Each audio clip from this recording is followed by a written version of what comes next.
ආයිබෝන් කියලා පිළිගන්නවා අදත් ඔයාම YouTube channel එකට. ඉතින් හරි අදත් ගෙනත් තියෙන ඕගොල්ලන්ට ගොඩක් වටින වීඩියෝ එකක් මගේ වටින වීඩියෝ ඉස්සරහටත් බලන්න ඕන නම් YouTube channel එක subscribe කරලා එකතු වෙන්න කියන ගාම්ම අද වීඩියෝ මොකක්ද කියලා මම ඔයාලට කියන්නම්. අද වීඩියෝ වලට ගෙනත් තියෙන අලුතෙන් එන කොරියන් විභාගය ලියනවද කියලා තමයි වීඩියෝ එක ගාලා තියෙන්නේ. වීඩියෝ එක යනකම් පොඩි දෙයක් මතක් කරනවා අනිවාර්යයෙන්ම මේ වීඩියෝ like එකක් දාලා අමතක කරන්න එපා. මොකද අද like එකෙන් තමයි මේ වීඩියෝ එක වෙන කෙනෙක්ට පෙන්නන්නේ. එහෙනම් අපි අද වීඩියෝ එකට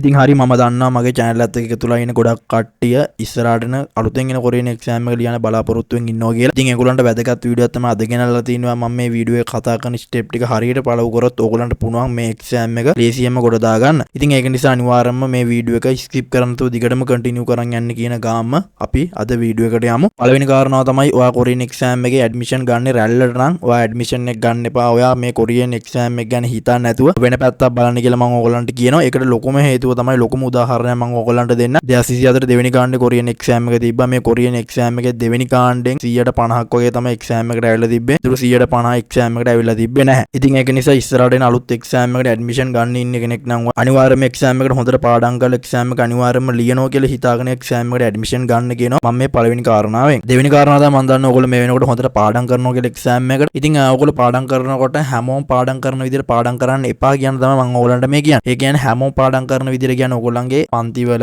ඕගොල්ලෝ යාළුවෝ පාඩම් කරනවා ඇත්තේ පළවෙනි පොත ඉවර කරලා දෙවෙනි පොතට යනවා. පළවෙනි පොතේ ගේ ඉඳන් 30ට කරනවා. දෙවෙනි පොතේ 32 ඉඳන් 60ට කරනවා. මේ විදිහට තමයි ඕගොල්ලන්ට පන්තිවලත් උගන්වන්නේ. ඉතින් සමහර පන්තිවල තියෙනවා මේක පොඩ්ඩක් වෙනස් කරලා උගන්වන විදිහ. ඉතින් 190ක්ම ඕගොල්ලන්ට උගන්වන්නේ ඉතින් මෙන්න මේ විදිහට තමයි. ඉතින් මම පාඩම් කරපු ස්ටෙප් ටික ඕගොල්ලන්ට කියන්නම්. ඕගොල්ලෝ පාඩම් කරනවා නම් එක්සෑම් එක ගොඩ දා ගන්න ඕන නම් හැමෝම කරන විදිහට කරන්න එපා. වෙනස් විදිහට පාඩම් කරන්න ඕනේ. අලුත් ස්ටෙප් හොයා ගන්න ඕන. එක්සෑම් එක පාස් වෙනවා. ගොඩක් කට්ටිය පාඩම් කරන්නේ 1 ඉඳන් 30ට එහෙම පාඩම් කරනවා. ඊට පස්සේ පළවෙනි පොත පාඩම් කරලා ඉවරලා දෙවෙනි පොතට යනවා. ඉතින් එහෙම කරන්න එපා. ගොඩක් කට්ටිය අන්තිමට කියන දෙයක් තමයි ලකුණු අඩු වුණාට පස්සේ අපේ පන්තියේ සිලබස් එක කවර් කරේ නැහැ. ඉතින් ඒක නිසා අපිට එක්සෑම් එක ෆේල් වුණා. ඉතින් අපිට මෙන්න මේ පාඩම් ටික තිබ්බනම් අනිවාර්යයෙන්ම එක්සෑම් එක ගොඩ දා ගන්න තිබ්බ ලකුණු මදි වෙන්නේ නැතුව. ඉතින් අපේ පන්තියේ කරේ මෙන්න මේ ටික කියලා තමයි ගොඩක් කට්ටිය කියන්නේ. පන්තියේදී කරන්නේ පළවෙනි පොතේ 10 වෙනි පාඩම කියලා හිතන්නකෝ. ඉතින් ඔහොම 10 වෙනි පාඩම ඔහොම පිළිවෙලට තමයි ඔයාගේ පන්තියේ කරගෙන යන්නේ. ඉතින් මම ඕගොල්ලන්ට කියන්නේ ඔයාගේ පන්තියේ කරන පාඩමට අමතරව දැන් ඔයා හිතන්න ඔයාට පළවෙනි පොතේ 10 වෙනි පාඩම කරනවා. ඔයා දෙවෙනි පොතේ පාඩමක් කරන් පාඩම් කරන්න. ක්ලාස් එකේදී පළවෙනි පොත කරනවා නම් අනිවාර්යයෙන්ම මේ දෙවෙනි පොතත් අල්ලගෙන යන්න. මොකද එහෙම කියන්නේ. ඔයාට එතකොට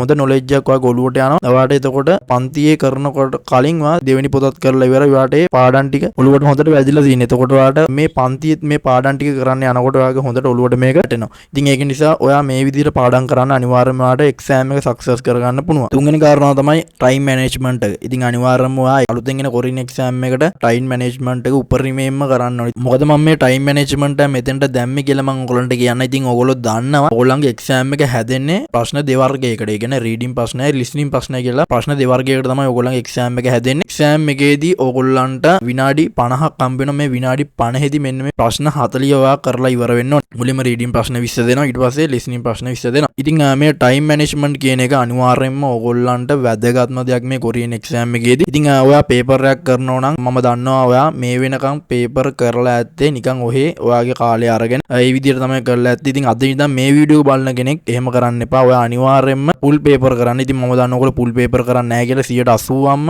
කොරියන් එක්සෑම් එක ලියන්නේ ෆුල් පේපර් එකක් කරන්න නැතුව. මොන පන්ති වලට ගියා YouTube එකෙන් ඉගෙන ගත්තත් මොන තැනින් ඉගෙන ගත්තත් ඔයගොල්ලෝ අනිවාර්යයෙන්ම ෆුල් පේපර් කරන්න. ඉතින් ෆුල් පේපර් එකක් කරනවා කියන්නේ රීඩින් ප්‍රශ්න ලිස්නින් ප්‍රශ්න දෙකම තියෙන පේපර් ඔයගොල්ලෝ හොයාගෙන කරන්න. ඉතින් ගොඩක් කට්ටිය කරන්නේ රීඩින් ප්‍රශ්න ටික කරනවා. එක්සෑම් එක ලඟ වෙලා තමයි ලිස්නින් ප්‍රශ්න ටික කරන්නේ. ඉතින් ඒ විදිහට ඔයගොල්ලෝ කරන්න එපා. අලුතෙන් කොරියන් එක්සෑම් එක ලියන්න ඉන්න කෙනෙක් නම් අනිවාර්යයෙන්ම ඔයා පේපර් එකක් කරනකොට ෆුල් පේපර් එකක් කරන්න. මේ දෙකම අඩංගු. එතකොට ඔයගොල්ලන්ගේ ටයිම් එක හොඳට හැදෙනවා. ටයිම් මැනේජ්මන්ට් එක උපරිම විදිහට වෙනවා ෆුල් පේපර් එක කරනකොට. ඉතින් ගොඩක් කට්ටිය මගෙන් අහලා තිබ්බ දෙයක් තමයි අයියේ කොහොමද අපි ටයිම් මැනේජ්මන්ට් එක කරගන්නේ කියලා. ඉතින් ටයිම් මැනේජ්මන්ට් එක ඔටෝම ඔයගොල්ලන්ගේ වෙනවා මෙන්න මේ ෆුල් පේපර් කරනකොට. පළවෙනි දවසේ ෆුල් පේපර් එක කරනකොට ඔයගොල්ලන්ට ගොඩක් වෙලාවක් යනවා. ඒ විදිහට ෆුල් පේපර් ටිකක් කරගෙන යනකොට ඔයගොල්ලන්ගේ ටයිම් මැනේජ්මන්ට් එක ඔටෝම වෙනවා. එතකොට ඔයගොල්ලන්ට පුළුවන් එක්සෑම් එකට ගිහිල්ලා පේපරේ ලේසියම ගොඩ දාගන්න. මේ වීඩියෝ එකේ අන්තිම කාරණාව තමයි ටයිම් ටේබල් එකකට වැඩ කරන එක. ඉතින් මම දන්නවා මේ වීඩියෝ එක බලන ගොඩක් කට්ටිය මේ වෙනකන් ටයිම් ටේබල් එකකට වැඩ කරන්නේ නැහැ කියලා. ඉතින් මේ වීඩියෝ එක බලන කෙනෙක් නම් අනිවාර්යයෙන්ම අද ඉඳන්ම ඔයා පටන් ගන්නවා ටයිම් ටේබල් එකකට වැඩ කරන්න. ඉතින් මේ ටයිම් ටේබල් එකකට වැඩ කරන එකෙන් ඔයගොල්ලන්ට ලොකු රිසල්ට් එකක් ගන්න පුළුවන් එක්සෑම් එක ලඟ වෙනකොට. ඉතින් ගොඩක් කට්ටිය එක්සෑම් එක ලඟ වෙනකොට විදිහට තමයි මේ ටයිම් ටේබල් එකක් හදාගෙන වැඩ කරන්නේ. ඉතින් එහෙම කරන්න එපා. ඔයා මේ වීඩියෝ බලන මොහොතේ දැම්ම ගිහලා ටයිම් ටේබල් එකක් හදාගන්න. ටයිම් ටේබල් එකක් හදාගෙන ඒ ටයිම් ටේබල් එකට වැඩ කරන්න.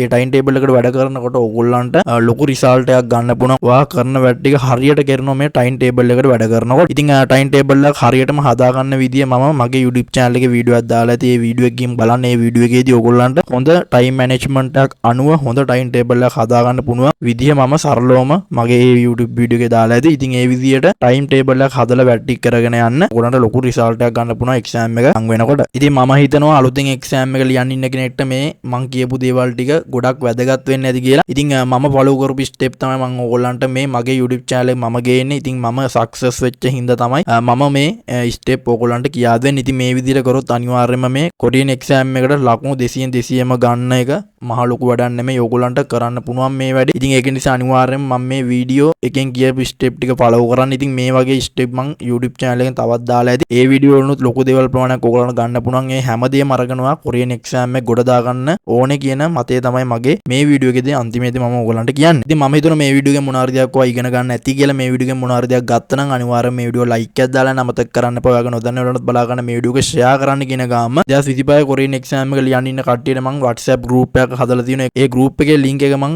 පළවෙනි pin comment එකේ දාලා තියන්න. කැමති කෙනෙක් ඉන්නෝ නම් ඒ group එකට join වෙන්න. මේ වගේ වීඩියෝ ඉස්සරහට බලන්න ඕන නම් YouTube channel එක subscribe කරලා YouTube channel එකත් එක්ක alert එකේ ඉන්න කියන ගාම අදට වීඩියෝ එක ඉවර කරනවා. හැමෝටම බුදු සරණයි. හීනනුන් වැඩ ගන්න මගෙන් ඔක්කොටම උතුරන්න හරියන්න ඕනේ.